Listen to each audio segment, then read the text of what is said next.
어제 더불어민주당 홍영표 원내대표 교섭단체 대표 연설에 이어서 오늘은 자유한국당 나경원 원내대표 연설이 이루어졌습니다. 네, 나 원내대표가 문재인 대통령을 김정은 위원장의 수석 대변인에 비유하며 본회의장은 아수라장이 됐습니다. 국회 연결해서 그곳 상황 살펴보겠습니다. 최지숙 기자. 네, 말씀하신 것처럼 조금 전 10시부터 한국당 나경원 원내대표의 교섭단체 대표 연설이 시작됐는데요. 문재인 정부의 경제 실정을 집중적으로 비판하며 국민에 대신 사과드린다고 밝혔습니다. 나 원내대표는 연설문에서 한강의 기적이 기적처럼 몰락하고 한미동맹이 붕괴됐으며 자유민주주의는 후퇴하고 있다고 운을 뗐습니다.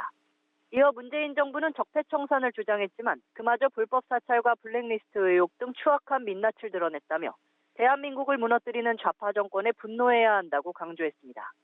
특히 나 원내대표가 북한에 대한 밑도 끝도 없는 옹호와 대변이 부끄럽다면서 더 이상 대한민국 대통령이 김정은 수석 대변인이란 낯뜨거운 얘기를 듣지 않게 해달라고 발언하자 본회의장은 크게 술렁였습니다. 민주당 의원들이 고성을 외치며 나 원내대표의 연설은 잠시 중단됐고 일부 민주당 의원들은 아예 본회의장을 나가기도 했습니다.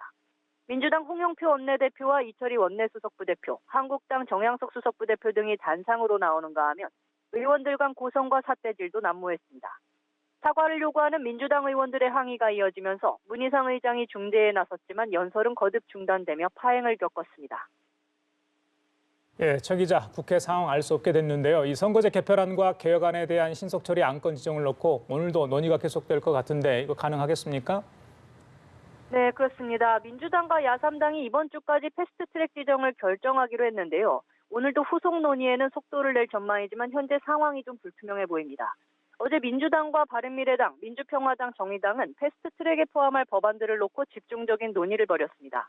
민주당은 앞서 공직선거법과 국민투표법, 국가정보원법 등 개혁 법안들의 패키지 처리를 제안한 바 있는데요. 이 중 어디까지 이번 패스트트랙 안건으로 지정될지가 관심사입니다. 야3당은 선거법 개정안 통과에 집중하기 위해 패스트트랙 법안은 최소화하자는 입장입니다. 한국당은 연일 강경 대응 기조로 반발하고 있습니다. 오늘 오전 대표 연설에서도 나경원 원내대표는 연동형 비례대표제 도입을 담은 선거제 개편은 의회 무력화 시도로 용납할 수 없다고 강조했습니다.